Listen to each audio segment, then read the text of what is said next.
Salve, salve galera! Seja muito bem-vindo ao OtimizeCast, o seu podcast empreendedor. E aqui a gente fala de vários temas importantes também para a sua saúde. E hoje tem um tema muito importante.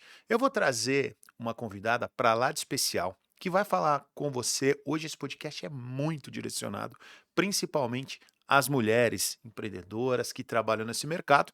Então, eu quero apresentar a doutora Júlia Cerutti. Tudo bem, doutora? Tudo bem, Marcelo, boa tarde. Seja muito bem-vinda ao Otimize. Obrigada. Muitos temas para a gente falar hoje a respeito. Você que é ginecologista e é sócia proprietária do consultório Júlia Cerutti. Tô certo? Certinho. E aí, doutora, quais são os principais temas hoje, doutora, que as pessoas, que as mulheres te procuram? Hoje em dia, um principal nicho que eu tenho no meu consultório é o HPV, né? Mulheres que têm HPV, que têm infecções pelo HPV e lesões causadas pelo HPV. Muito interessante isso, vamos falar muito a esse tema. Antes disso, vou fazer aqui a apresentação do meu querido Davi Nunes, nosso mestre de operação, o pai da Dara, está aqui presente. Davizão, obrigado mais um dia, tamo junto. Vai ter pergunta filosófica hoje para a doutora ou não? É isso aí, vamos ver. Esse é o nosso filósofo Davi Nunes. Doutora, primeiro, antes da gente entrar na parte mais específica de ginecologia, eh, e medicina, eu tenho sempre uma pergunta que eu faço para o pessoal que vem aqui, que é da área médica, odontologia. Você estudou, no mínimo, provavelmente mais, 10 anos, Um pouquinho correto? mais. Pouquinho mais, no mínimo, para ser uma médica independentemente da área. E hoje você tem o seu consultório, certo? E aí te pergunto, você tinha um sonho de ser uma especialista em alguma área da medicina, faz isso, salva vidas, colabora para muitas outras coisas, porém, imagino eu, e gostaria que você dissesse, não teve um preparo similar ao que você teve para ser uma empreendedora. Eu gostaria de que você contasse para a gente um pouquinho como é isso para você, como é que é seu dia a dia hoje, além de médica, de ginecologista, você também é responsável pelo seu consultório. E ali, com certeza, tem diversos desafios que vão muito além da medicina, né? Com certeza. Eh, Esses dias eu abri uma caixinha de Instagram e uma seguidora me perguntou, qual é o maior desafio que você encontra no seu dia a dia, na sua prática médica? Eu falei, na verdade, o maior desafio que eu encontro na minha prática médica não é a minha prática médica, é o que vem por trás, são os bastidores, né? Porque exercer a medicina não é difícil, o difícil é fazer o que ninguém nunca me ensinou a fazer, Sim. né, o difícil é fazer a gestão do consultório, é fazer a gestão de pessoas, é fazer o marketing, é fazer a social media, é fazer o financeiro, é fazer tudo isso que ninguém nunca me ensinou a fazer, né, porque na faculdade ninguém ensina isso, na residência médica ninguém ensina isso, na pós-graduação ninguém ensina isso. Isso a gente tem que aprender sozinho depois por conta própria. A gente faz cursos, a gente faz mentorias, a gente faz tudo isso, mas ninguém nunca ensinou a gente a fazer isso. Isso é o maior desafio, isso para mim é o mais difícil. Muito legal isso que você está falando, doutora. E eu vou falar assim, Júlia, por que que isso é muito interessante? Porque aqui já vamos partir do primeiro princípio. A paixão da Júlia é pela medicina. Mas ela não faz só o que ela gosta. Ela faz o que tem que ser feito. E hoje, para um médico ter o seu próprio consultório e ser uma pessoa realizada, porque o médico também precisa ser realizado financeiramente, até porque ele precisa ter a estabilidade dele financeira para que ele esteja uma cabeça boa para fazer os melhores atendimentos. Mas ela precisa se especializar em outras áreas. E aí, quando eu digo isso, eu digo o seguinte: o médico, por natureza, já estuda muito. Tô errado, doutor? Fica à vontade para me corrigir. Vamos Corretíssimo. fazer aqui. Ele já tem que estudar muito. Mas quando você vai estudar, você monta o seu consultório, você tem que se dividir. O seu estudo, que já é bastante eh, eh, intenso em relação à medicina, passa a ter que ser obrigatoriamente também uma parte dedicada ao empreendedorismo, certo? Correto.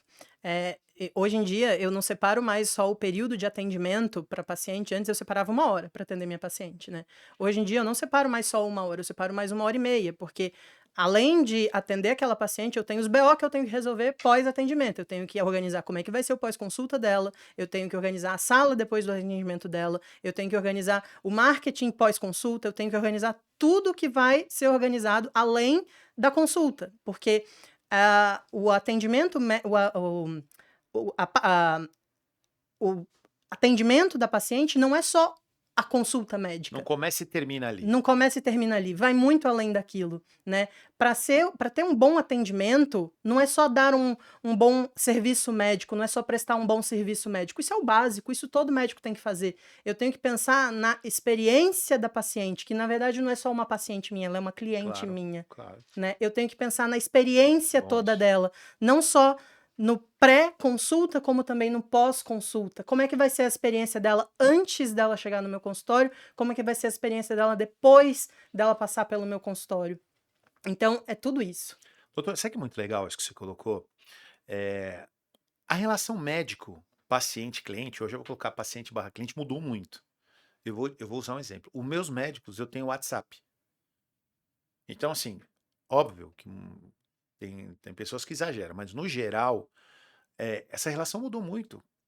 Eu imagino há 20 anos, como era a chance de você chegar num médico que te atendeu e continuar uma relação, de repente, poxa, será que tá na hora de eu voltar? Será que esse medicamento tá correto? Será que a evolução disso tá funcionando? Cara, era muito difícil, né? Ou se no máximo que você ia ter o telefone fixo, você ia falar com a secretária, tal. Agora você consegue até falar diretamente com o profissional. É assim hoje, tô errado essa linha mesmo? Hoje em dia eu tenho um telefone pessoal e um telefone profissional para falar com as pacientes. Porque a gente tem que pensar na experiência da paciente, né? A experiência que ela quer, porque meu consultório é particular, né? Claro. E todas as pacientes hoje em dia, todo mundo tem um plano de saúde. Então a gente tem que pensar por que que a paciente vai querer deixar de passar com o plano de saúde dela, com o médico do plano de Sim. saúde dela, para passar com um médico particular. Ela já paga caro naquele plano de saúde. O que que vai querer, o que eu vou entregar a mais Exato. para ela querer passar comigo e não para o plano de saúde? Ela vai querer uma experiência melhor do que aquela experiência que ela tem no plano de saúde. Ela vai querer uma experiência de agendar mais rápido, de ter uma secretária mais gentil, de ter uma secretária que dá mais atenção para ela, de ter um Perfeito. médico que dá uma atenção maior. Ela não quer uma consulta de 15 minutos, ela quer um médico que ouça o que ela está falando, ela Perfeito. quer um médico que explique os exames dela para ela, e ela quer um atendimento depois da consulta também. Ela não quer que a consulta acabe ali. É isso. Cara, é muito legal isso que você está colocando, doutora. Eu estava ouvindo ontem minha esposa e minha cunhada conversando. E minha cunhada estava falando exatamente isso. Para mim, um médico bom é aquele que te dá atenção, é aquele que ouve você por mais tempo, ele te dá a possibilidade de você perguntar o porquê isso, ou porquê aquilo, se.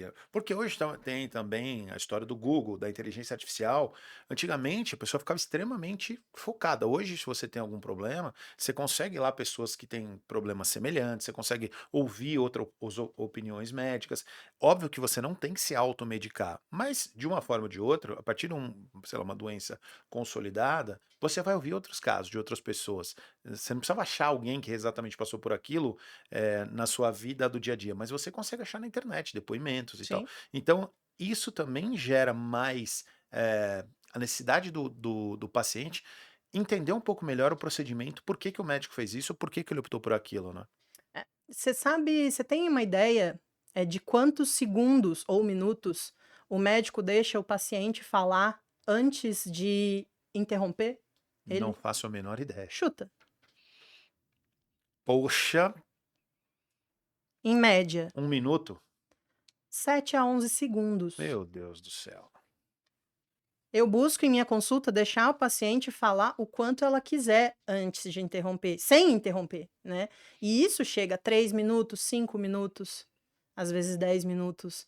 A média de interrupção é de 7 a Ó, 11 peraí, vamos minutos. lá. 7 a 11 Já te segundos. interrompi aqui, mas pô, 7 segundos? 7 a 11 Pô, o bom dia segundos. leva 7 segundos. Tudo bem, vai mais 1 segundo.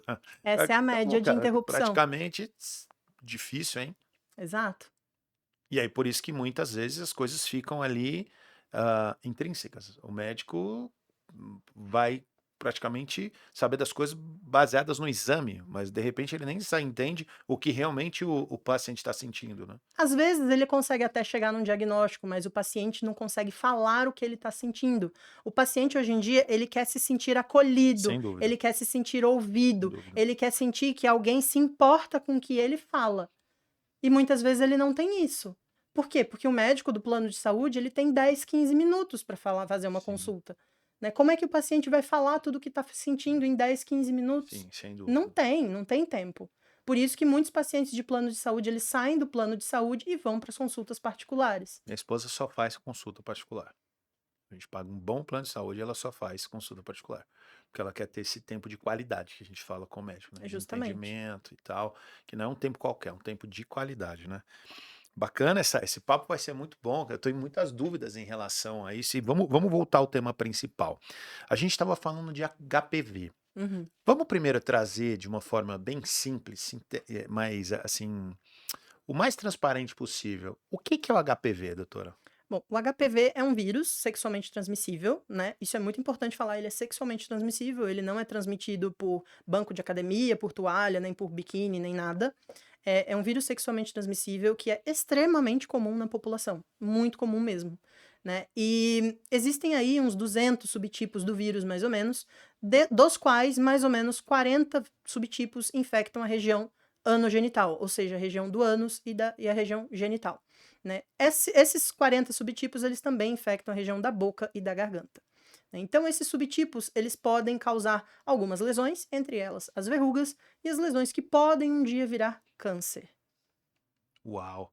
Você falou em percentual ali, né? Você falou assim, é mais comum do que a gente imagina. Quanto, sei lá, 10, 20% da população já teve HPV ou já teve eh, algum tipo de contato? Você tem esse número, doutora? É, um pouquinho mais. Aproximadamente 80% da população sexualmente ativa já entrou em contato com o vírus em algum momento da vida. 80%? 80% da população sexualmente ativa. É mole, Davi? Então quer dizer, a cada 10 pessoas que você se relacionar, se você for uma pessoa solteira de preferência, né?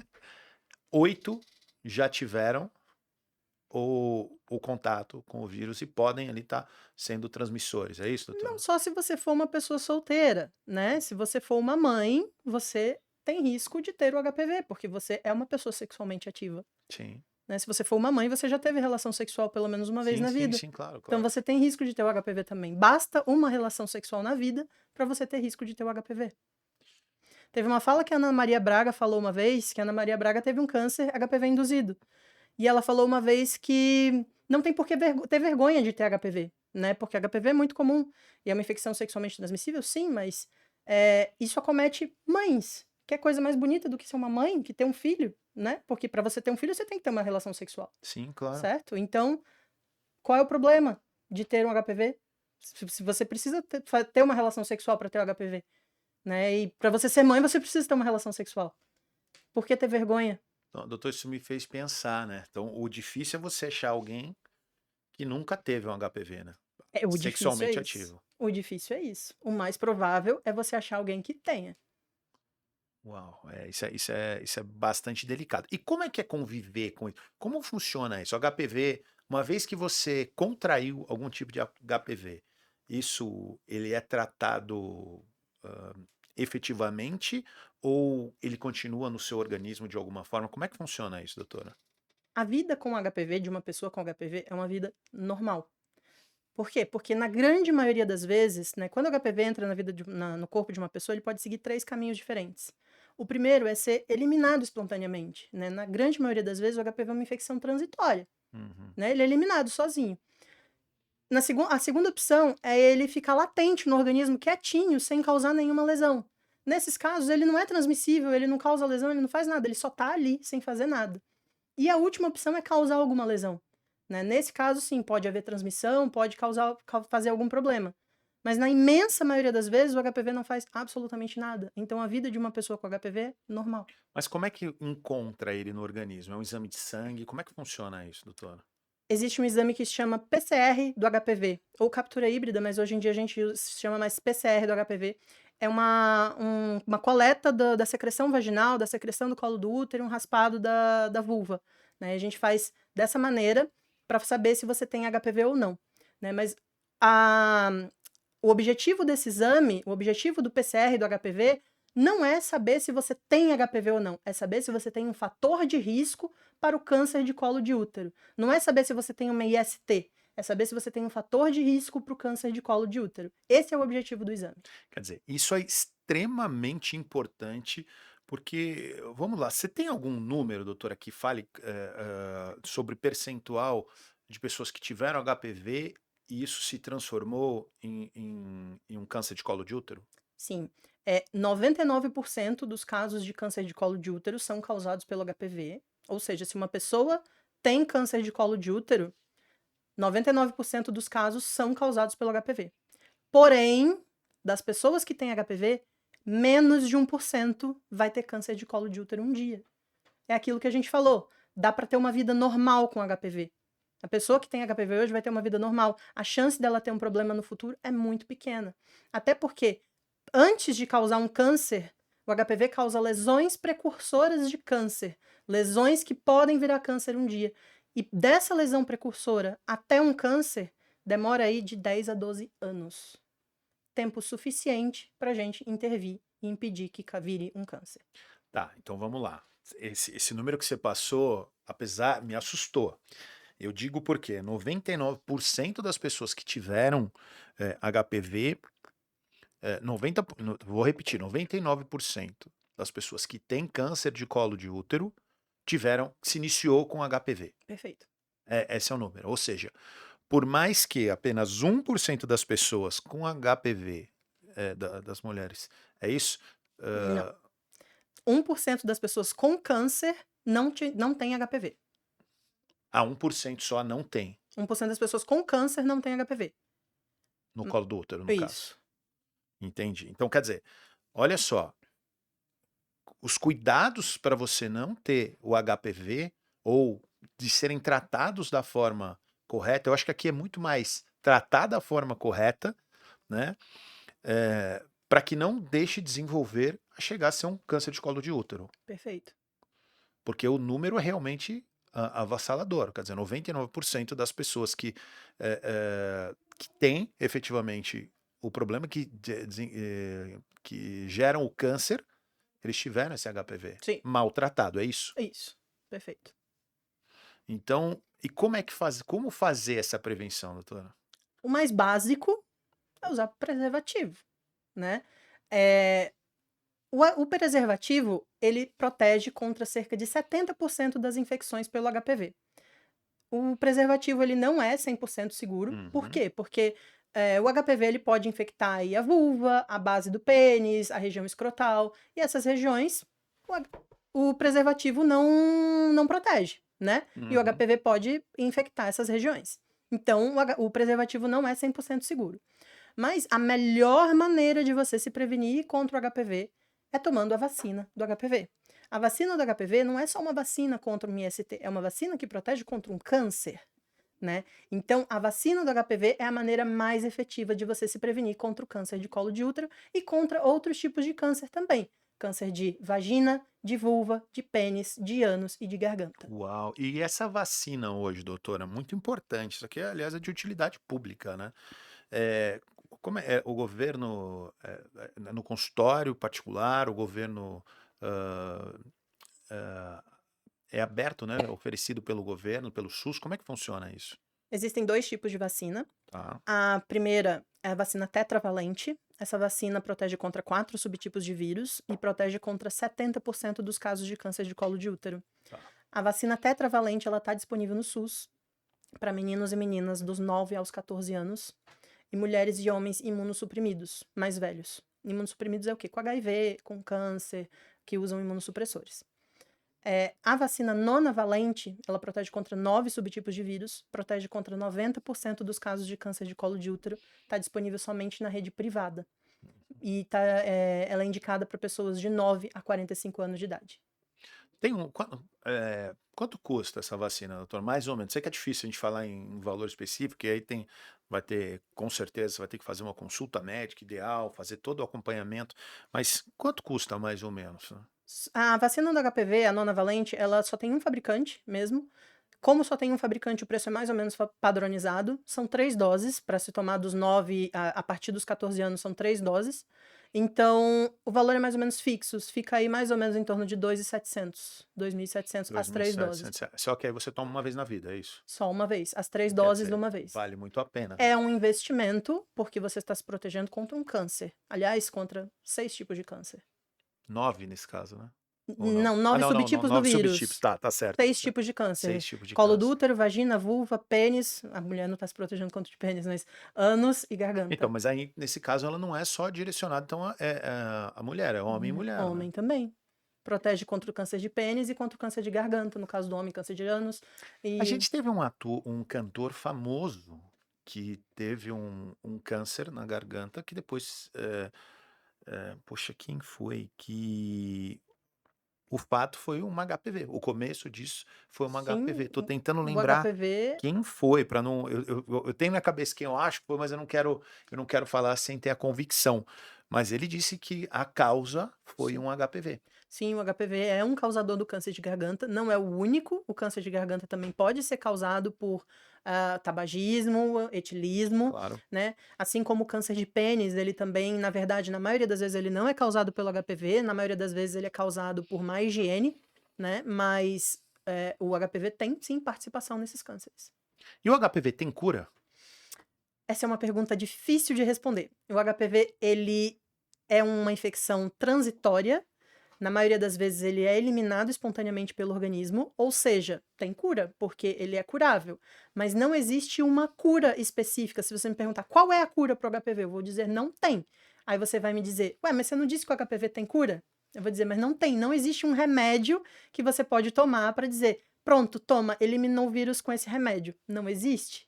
Mas assim, o HPV é curável, sim, ele pode ser eliminado do organismo, mas não existe um remédio que você vai milagrosamente curar Então, com quer dizer, o praticamente é o HPV. seu corpo que vai expelir ele Perfeitamente. de uma forma natural. Isso tem muito a ver, talvez, com o seu estilo de vida? Ou não? Não tem nada a Você ver com matou a isso? charada. Tem tudo a ver com estilo de vida, com a imunidade, com atividade física, a alimentação, sono, momentos de lazer, tudo isso. Uau, quer dizer, o estresse ele até piora esse tipo de coisa. Uma vida pouco regrada, alimentação desregrada, não prática de exercícios físicos, estar o tempo todo ali estressado também não ajudam num problema Perfeito. como esse.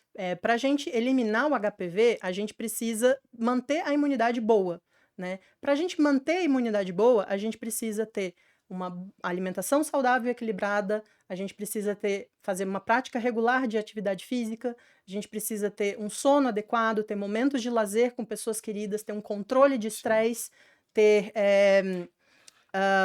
repor vitaminas quando necessário, né? Também não adianta fazer aquele combão de vitaminas, aquele soro de vitaminas, isso só vai fazer você fazer xixi mais caro, né? Então, não tem por que ficar repondo coisa que não está faltando, né? A gente, para para melhorar a sua imunidade, você tem que ter um estilo de vida saudável. É isso.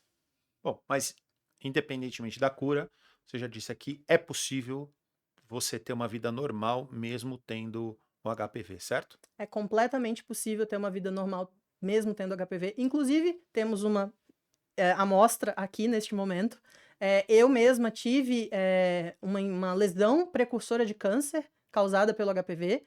Né? Há 2 anos atrás eu fiz uma conização, que é a retirada de um fragmento do fragmento do colo do útero, causada por um NIC3, né? Que é uma lesão precursora de câncer, é o último estágio antes de virar um câncer de colo de útero, causado pelo HPV, e cá estou tendo uma vida normal, trabalhando, participando de podcast, e tá tudo bem. Excelente. Aliás, muito bom, muito esclarecedor esse podcast. Parabéns, viu, doutor? Eu estou gostando muito do conteúdo, porque eu acho que é um conteúdo de utilidade pública aqui, né? A gente está falando praticamente. A gente começou falando de mulheres, mas a gente entende que não é só para mulher, né? Por exemplo, a vacina, você já disse que não é só para mulher, e realmente, você falou, o homem também deveria fazer essa prevenção, né? Uma pergunta que eu ia te fazer é o seguinte: eu já tenho, vamos usar um exemplo, alguém já tem o HPV. Vale a pena ele tomar vacina? Vale, com certeza. Quem tem HPV deve tomar a vacina do HPV mesmo assim. Inclusive, eu incentivo minhas pacientes que têm HPV a tomarem a vacina. Por quê? A vacina do HPV, ela protege contra outros subtipos que você ainda não tem. Por exemplo, eu já tenho HPV 16. Ela vai te proteger contra outros 8 subtipos que você ainda não tem. né. E se você já tem o HPV-16 e não tem nenhuma lesão, por exemplo, ela vai te ajudar a impedir que o HPV-16 cause uma lesão que ele ainda não causou. Por exemplo, ele tá ali quietinho, sem causar nenhuma lesão, ela vai impedir que ele cause uma lesão, um NIC1, um NIC2, uma NIC3, ou um câncer. Ela vai evitar que ele cause uma lesão de baixo grau, uma lesão de alto grau. Muito bom. Então, quer dizer, pessoal, olha que dica interessante da doutora. Tem HPV? Toma vacina. A vacina de HPV é como é que é? Nonavalente. Nonavalente, desculpa, toma a nonavalente, é importante, faz um investimento, cuida da sua saúde, seja você mulher, seja você homem, não tem diferença. Aí a pergunta é, uma pessoa que tem HPV, eu já tive HPV, já peguei HPV. Como é que eu faço para conviver com isso? Você falou assim, é vida normal, mas vida normal significa o quê? O cara de repente tem aquilo no seu organismo. Como é que cuida? Como é que eu tenho que estar atento para que isso não desenvolva um câncer, como o caso desse vocalista, eu esqueci o nome, na garganta. Tem muitas mulheres que você disse que geram alguns tipos de câncer. Como é que é conviver com isso, mas de uma forma, digamos, segura, saudável? Uma mulher que tem um HPV, principalmente um HPV de alto risco, que é aquele que pode causar um câncer de colo de útero, ela tem que, fazer um acompanhamento regular com o ginecologista. Se tem o HPV dos casos 16 e 18, que são os casos que estão mais associados ao câncer de colo de útero, que são responsáveis por 70% dos casos de câncer de colo de útero, essas pacientes precisam acompanhar anualmente com Papa Nicolau e colposcopia. Se tem outros subtipos de alto risco, que não 16 e não 18, elas precisam acompanhar anualmente com Papa Nicolau. Eu, particularmente, prefiro que todas façam Papa Nicolau e colposcopia, mas elas precisam acompanhar anualmente com Papa Nicolau, sem deixar passar, sem falhar. Muito interessante. Você disse, HPV de alto risco. É isso. O que são como que a gente classifica se é de alto risco ou se é algo que não oferece tantos, perigos assim à saúde? Os HPVs, os subtipos de HPV podem ser divididos em alto risco e baixo risco. Os subtipos de alto risco, na verdade, deviam ser chamados de risco. Risco de quê? De causar um câncer. Mas eles não são de alto risco, na verdade. Eles têm risco. Eles têm algum risco de causar câncer um dia. Né? Por quê? Porque é aquilo que a gente falou.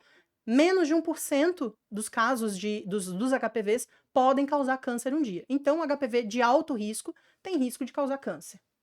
Os HPVs de baixo risco são HPVs que deviam ser chamados de HPVs sem risco, porque eles não têm risco nenhum de causar câncer, Entendi. eles nunca vão causar câncer. O que que eles causam? As verrugas.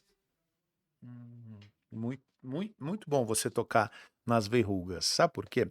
Eu queria entender como é que uma pessoa identifica. De repente você não faz o exame com tanta frequência, mas você identifica em você alguma coisa. Você disse, por exemplo, a verruga. O que mais? O que que pode, assim, aparentar que a pessoa está com algum tipo de HPV? Como fazer esse controle, tanto prévio, preventivo, como de repente aparecer uma verruga ou um cheiro diferente, não sei, algo que faça, se faça necessário visitar um médico. Essa pergunta é muito interessante, porque muita mulher olha uma bolinha na vulva e acha assim: estou com HPV, estou com verruga. Não. Nem toda bolinha na vulva é verruga. As Uhum. bolinhas podem ser várias coisas diferentes. Podem ser acrocórdons, podem ser fibromas moles, podem ser várias outras coisas que não. Podem ser foliculite, pode ser até uma herpes, que não são verrugas. Toda verruga é um HPV, mas nem todo HPV, nem toda bolinha na vulva é uma verruga. Então, o ideal, se você viu uma bolinha, não se desespera, pode ser que não seja nada, vai no ginecologista. E mesmo que seja uma verruga é causada por HPV de baixo risco. Baixo risco nunca vira câncer. Uhum.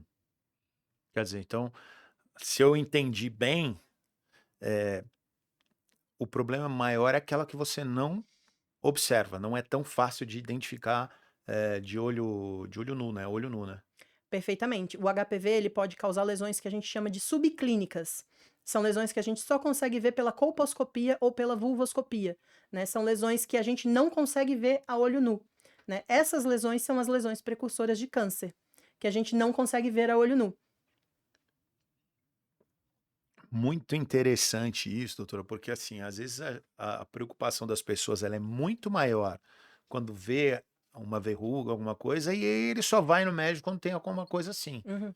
E esse é o grande problema, porque às vezes você nem sabe que você tá, porque não é algo, é aquela doença silenciosa que gera problemas muito maior, como o próprio câncer em geral é, né, doutora? Exato. Por isso que é importante fazer exame regular e fazer, e não só quando você vê alguma coisa diferente. Uma pergunta que eu acho importante ser feita. Você tem autoconhecimento, você é uma especialista em HPV, né. Eu queria entender da onde veio a sua como é que foi a sua escolha de nicho? Primeiro, sou ginecologista, como é que foi essa inspiração para definir ser ginecologista? Depois, como foi que você descobriu o nicho ao qual você ia atuar?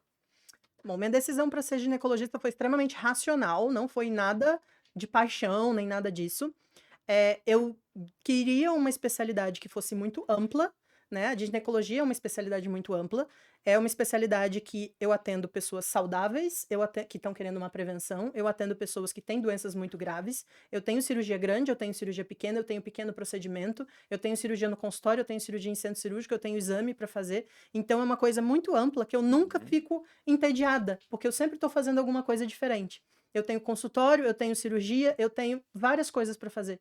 Então, é uma cirurgia muito boa, é uma especialidade muito boa, muito ampla e que atende mulheres. Eu gosto de atender mulheres.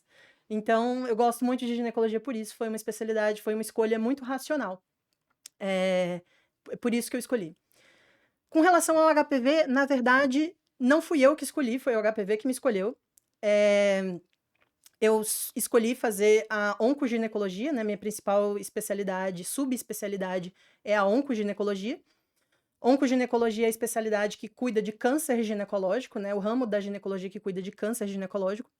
E os principais, muitos dos cânceres ginecológicos são causados pelo HPV, né, câncer de colo de útero, de vagina, de vulva, são causados pelo HPV. Então eu adquiri muito conhecimento no tratamento do HPV, cuidando desses tipos de câncer.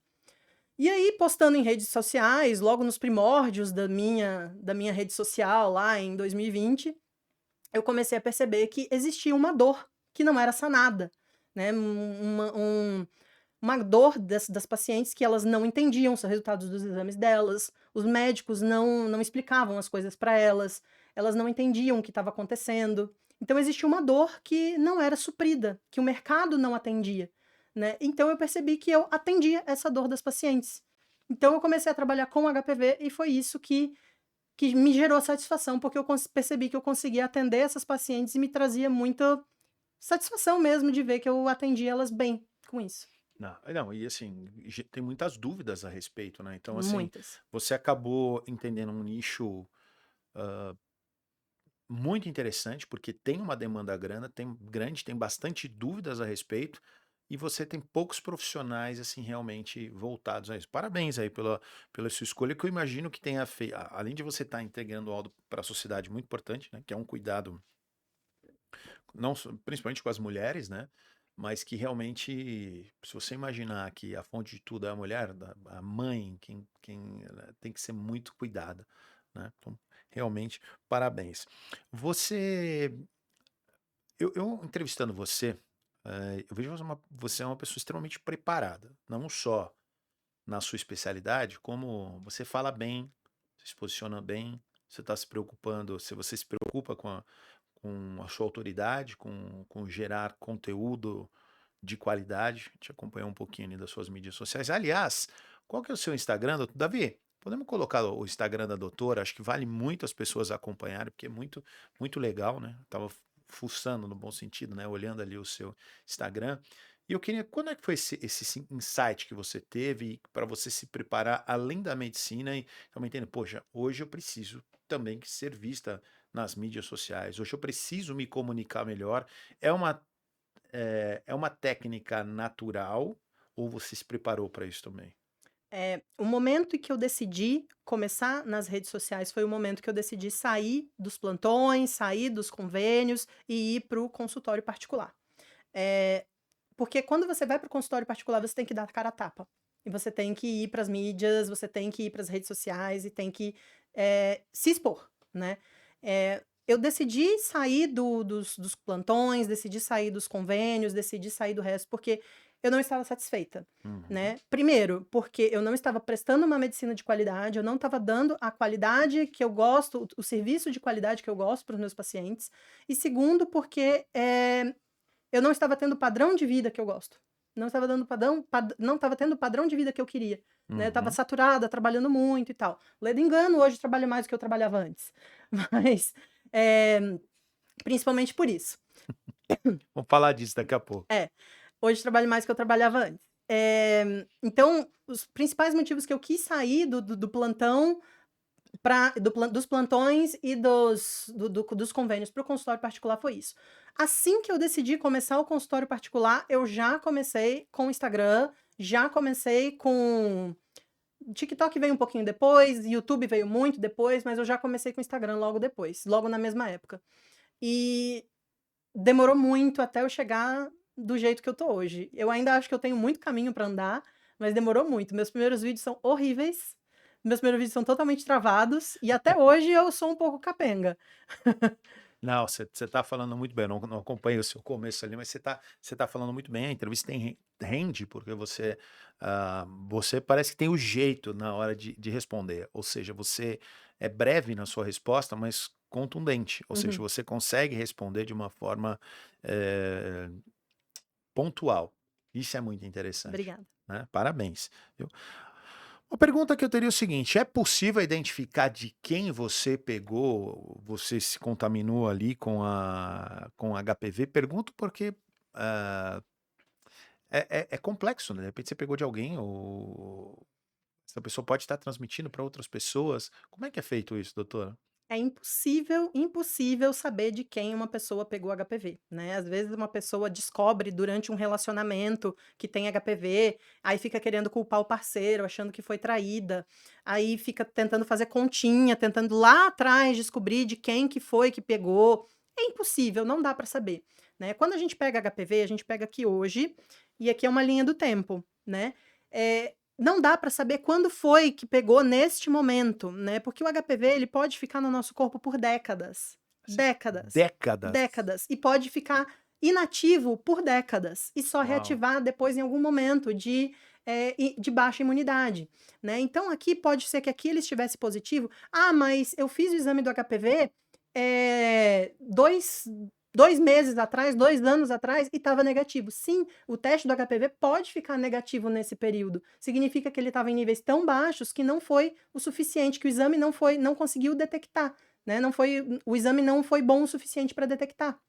Então, o HPV ele pode ficar meses, anos e até décadas no nosso organismo inativo, até com exames negativos, sem a gente conseguir detectar o vírus. E um dia ele reativar. Júlia, é muito interessante o que você disse, complexo principalmente, porque aí me pintou uma dúvida aqui. Uma mãe, assim, uma mulher grávida, vamos colocar, ela pode transferir isso para a criança, porque de repente não foi identificado nos exames, se você disse que isso pode ficar por décadas no organismo, e pode transferir para a criança, né? Quer dizer, pode assim, a minha pergunta é essa, né? Durante a gravidez, não existe a possibilidade de transmissão. E mais importante do que isso, se a gente não tem lesão, a gente não transmite. Se eu não Ah, tenho verruga, se eu não tenho lesão precursora de câncer, que é aquela lesão subclínica, eu não consigo transmitir o HPV. Eu só transmito o HPV quando eu tenho lesão. Se eu não tenho lesão, eu não transmito, né? Então, mesmo se a mulher tem o HPV, mas não tem lesão, durante o parto, durante o canal de parto, durante o trabalho de parto, ela não transmite o vírus. Mesmo assim, se uma mulher está com verruga, cheia de verruga, verruga é altamente transmissível. Mesmo assim, ela pode ter parto normal. Meu Deus, mas ela não vai transmitir para o bebê? Vai, mas o bebê tem imunidade muito boa. Ele vai eliminar o vírus sozinho. Lembra, o hum. HPV Sim, geralmente sim, é uma sim, claro, infecção claro. transitória. Então, ele vai eliminar o vírus e em raros casos, ele não elimina. E aí faz o que a gente chama de papilomatose laríngea. Mas isso é muito raro. Na grande maioria das vezes o bebê elimina. E o fato da mulher ter verrugas não é uma contraindicação para o parto normal. Você falou aí de lesões. O que são essas lesões, assim, doutora? Assim, é só verruga ou tem outras coisas também? As lesões do HPV existem basicamente dois tipos de lesão. São as lesões verrugas, que são causadas pelo HPV de baixo risco, e as lesões que são aquelas lesões subclínicas, que as lesões que a gente não consegue ver. Essas lesões subclínicas são as lesões de baixo grau e as lesões de alto grau. O que é isso, né? Uma lesão de baixo grau é quando a célula normal do colo do útero está um pouquinho diferente da célula. A célula normal, a célula do colo do útero está um pouquinho diferente da célula normal. E a lesão de alto grau é quando a célula do colo do útero está muito diferente da célula normal do colo do útero. Então, basicamente, as lesões de baixo grau a gente chama de NIC1, que são as neoplasia intraepiteliais cervicais grau 1. E as lesões de alto grau a gente chama de NIC2 e NIC3, que são as neoplasias intraepiteliais cervicais grau 2 e grau 3, que são essas duas últimas as lesões precursoras do câncer de colo de útero. Uau. Muito bem responde. Tá vendo como ela é pontual, Davi? Ela vai na ferida, no corte. Doutora, vamos falar mãos. É muito comum pessoas terem rugas nas mãos, né? Isso. Sempre é HPV? Ou como identificar se realmente é HPV ou se tem coisas que são hereditárias, né? Também, né?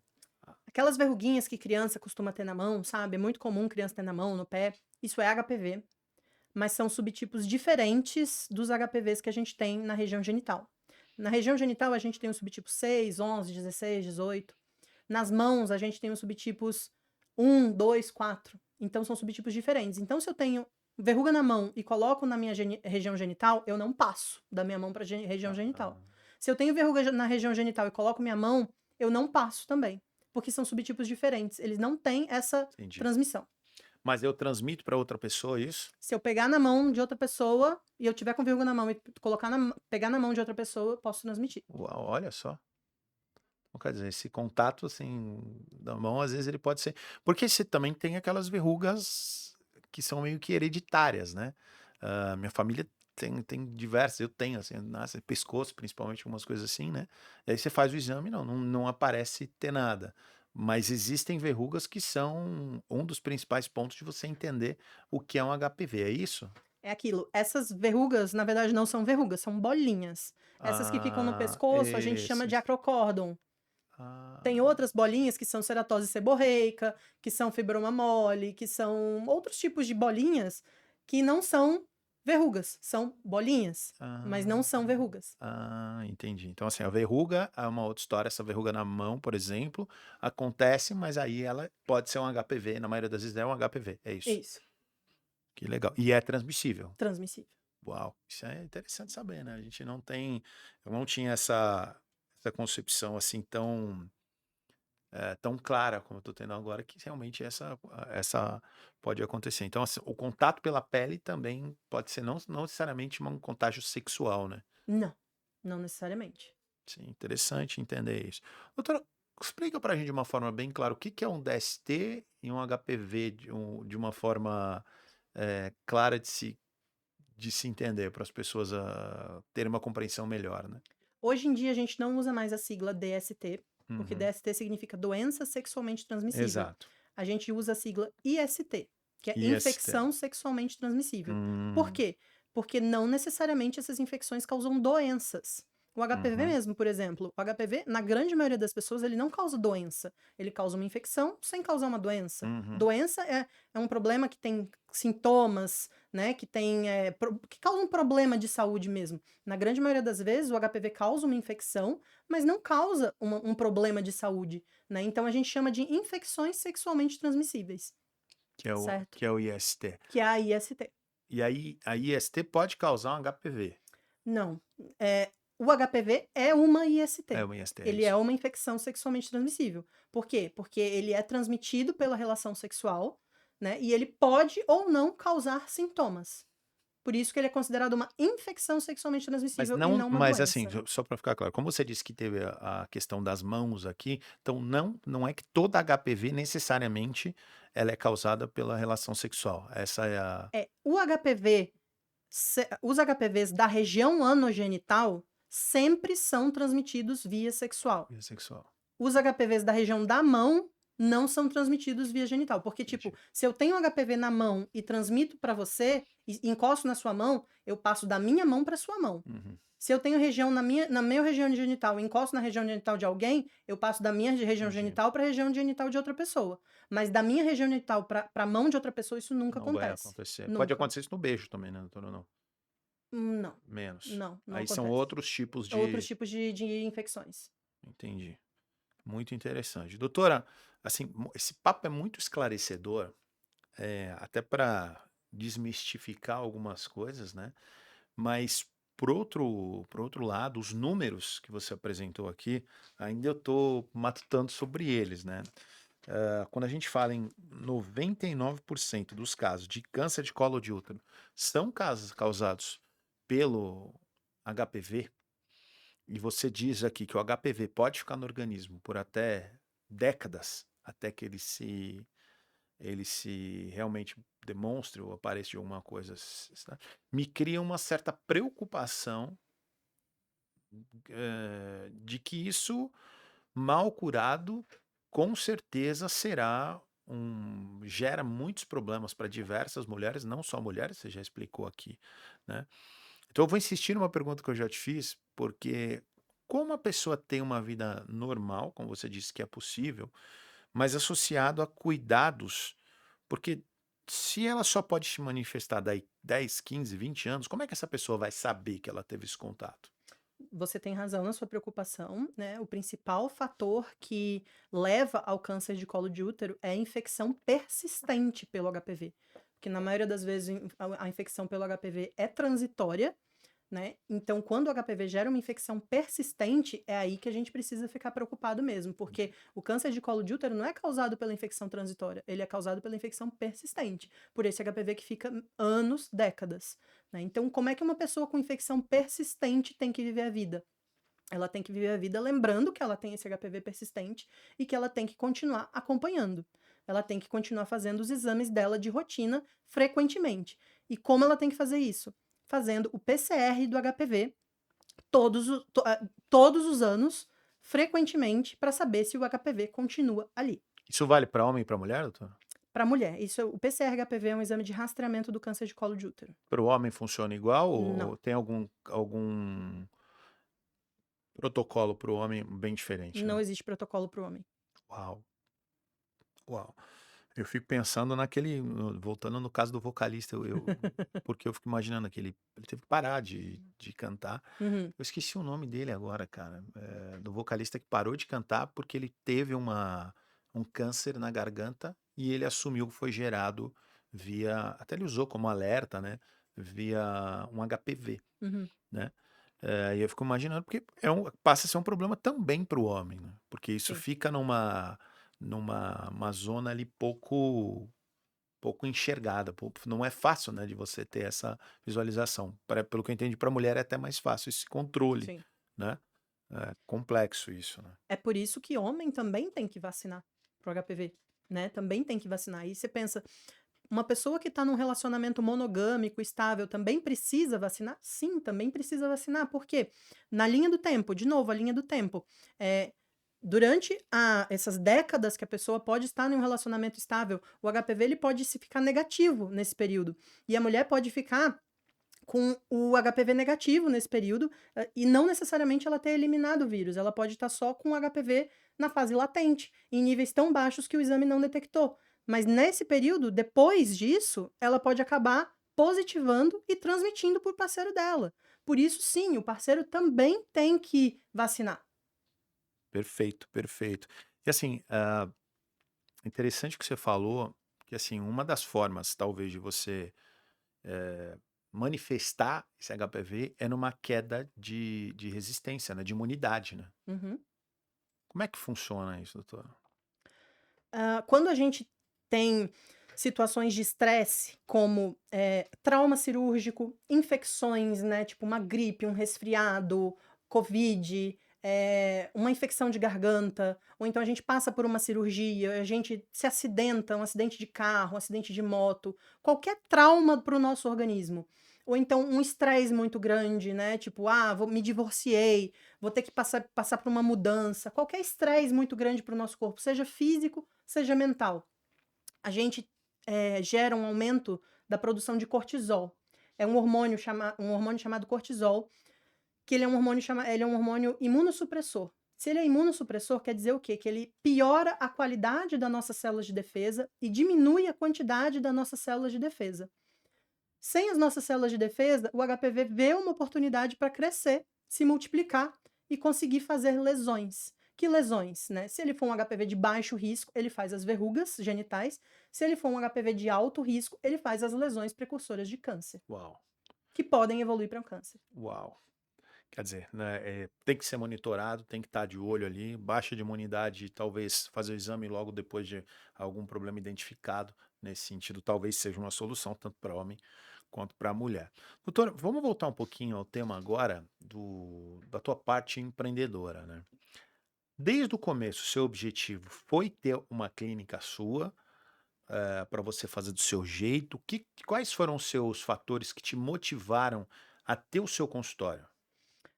O principal motivo para eu ter meu consultório mesmo foi poder entregar uma medicina de qualidade, coisa que eu não conseguia entregar para as minhas pacientes de convênio, não conseguia entregar para as pacientes de SUS, não conseguia entregar para outros pacientes, porque no consultório eu poderia fazer as coisas do meu jeito. Eu poderia deixar 1 hora e meia para consulta se eu Uhum. quisesse, eu poderia entregar a experiência que eu quisesse para as minhas pacientes, né? Então, principalmente para entregar uma medicina de qualidade.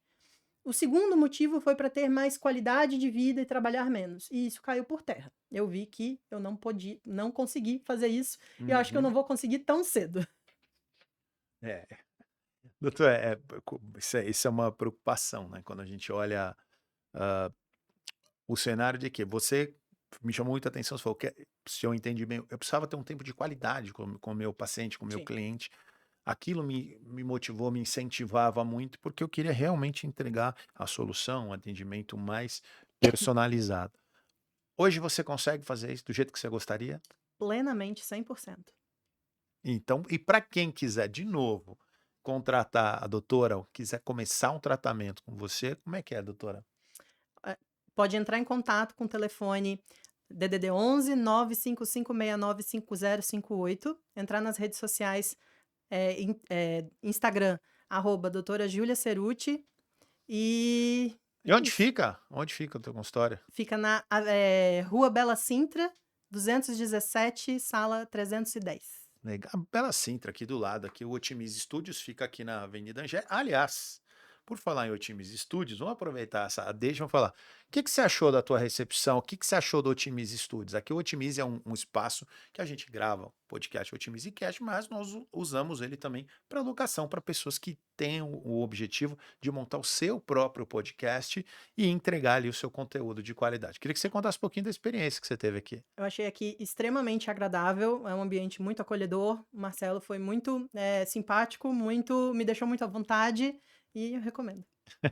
Que legal, isso é muito bacana, porque assim, na minha vida, eu gosto de receber muito bem as pessoas na minha casa. E o Otimize tinha como objetivo principal ser uma extensão da minha casa. Já que eu não posso receber pessoas com essa frequência na minha casa, eu queria ter um espaço para que eu pudesse fazer isso. E aqui a experiência é em primeiro lugar. A gente tem equipamento de qualidade, mas eu sempre falo, independente do ambiente, da estrutura que foi pensada para ter isso, o nosso grande objetivo aqui é ter pessoas um ambiente que todos os meninos, toda a nossa equipe, ela é desenvolvida para fazer um atendimento de bom nível para que as pessoas se sintam ali confortáveis. Tudo foi pensado nessa linha, desde a localização, que a gente está aqui, bairro de Higienópolis, teu consultório é ali Consolação. na Consolação, muito próximo daqui. Acho que não deve dar 10 minutos daqui lá, Não, deu muito. 10 minutos. Acho que talvez até menos, né? Essa região que eu adoro, eu particularmente gosto muito daqui, acessível. Aí a gente pensou, pô, precisamos ter uma sala de networking para a pessoa ter a mesma experiência, receber a pessoa, o convidado dela de uma forma agradável, que ela possa tomar um café, uma água, um chá, bater um papo para preparar a pessoa para a entrevista. Foi exatamente o que a gente fez hoje. A gente conversou uma meia hora, entendeu, bateu um papo, se conheceu, criou uma sinergia ali para a gente estar alinhado para o tema que a gente ia discutir ao longo do podcast. Espero que você tenha gostado e volte mais Com vezes, certeza. doutora. Doutora, deveria ter feito alguma pergunta que não fiz? Vamos lá. Não, tudo certo. Davi, o filósofo Davi Nunes. Alguma pergunta hoje para a doutora? Não, o músico que você estava procurando é o Branco Melo, do Titãs. Branco Melo de Titãs. É isso, parabéns. Muito legal. Então, quer dizer, a gente já tem um caso, tem também.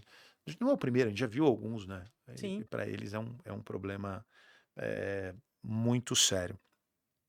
Doutora, queria agradecer mais uma vez sua eu participação, que agradeço. reforçar aí as mídias sociais da doutora, procure uma pessoa altamente profissional, qualificada, é um assunto muito delicado e importante, tanto para você mulher como para você homem. E a última pergunta que eu tô para te fazer de algum tempo. Me preocupa o seguinte, doutora, se a mulher ela tem esse tipo de cuidado, te procura, eu vou reforçar aqui o papo da vacina, tá?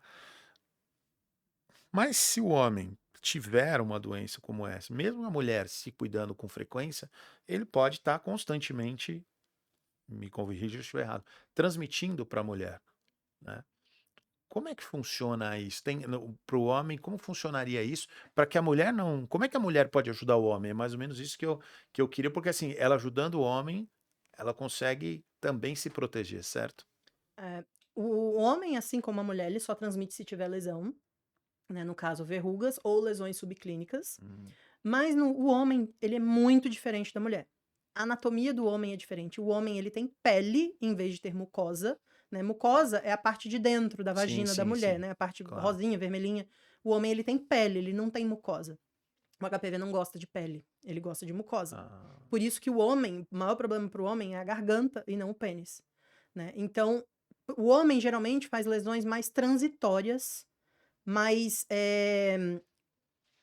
mais transitórias e mesmo. mais fácil de identificar, né? Pelo visto. Não necessariamente mais fáceis de identificar, mas mais transitórias, elas são mais rápidas, elas aparecem e somem, Uhum. né. Então, o HPV no homem, a infecção pelo HPV no homem é mais transitória também, então, para o homem, o HPV é muito mais tranquilo, né, o homem não precisa se preocupar tanto com o HPV quanto a mulher.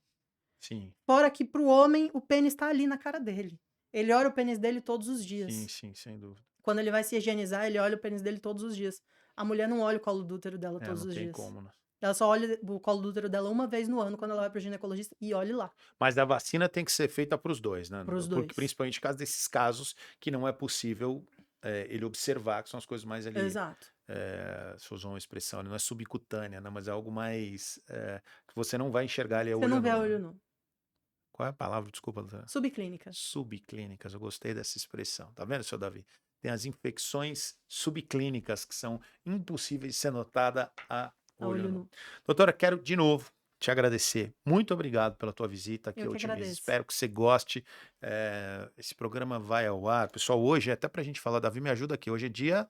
9. Hoje é dia 9. O programa vai ao ar.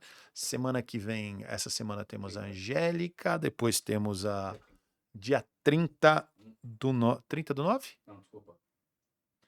18, 25, 2 do 10. 2 do 10? Dia 2 do 10 vai ao ar no nosso programa aqui. Tenho certeza que quem assistir vai ter bastante motivo para, principalmente as mulheres aí, e o homem também para ajudar a mulher, né? Não nada, Sim. hoje um casal ali tem que ter essa preocupação mútua, né? Com a saúde um do outro. Certo? Doutora, muito Eu que obrigado. agradeço. De verdade, quiser deixar algum recado, por favor. Não, só isso mesmo. Eu que Só isso agradeço. mesmo, já deixou o recado. Quiser convidar o pessoal para conhecer seu consultório, por que que deve te procurar, a tua vez. Tá, eu convido novamente para conhecerem meu consultório, fica na Consolação, Rua Bela Sintra, 217, sala 310. Entrar em contato com a secretária, vão ser muito bem atendidos. Não trato somente de HPV, trato de tudo na ginecologia, colocação de DIU, reposição hormonal, colocação de Implanon, rotina ginecológica, o que quiserem serão muito bem atendidas, muito bem recebidas. Doutora, muito obrigado. Tá aí, doutora Júlia Cerutti. Falei correto? Certinho. Sobrenome italiano, assim como é. Aliás, a italianada aqui se dá bem, viu? Ultimamente, a maioria dos podcasts que eu gravei foi tudo com a italianada, a gente se dá bem. O Santoro também é italiano. Conhece a Itália? Gosta? Nunca Tem? foi, Não, nunca nunca foi. foi. Mas tem um pouco da tradição italiana aí quando você fala do jeito, assim, me lembra um pouco do italiano.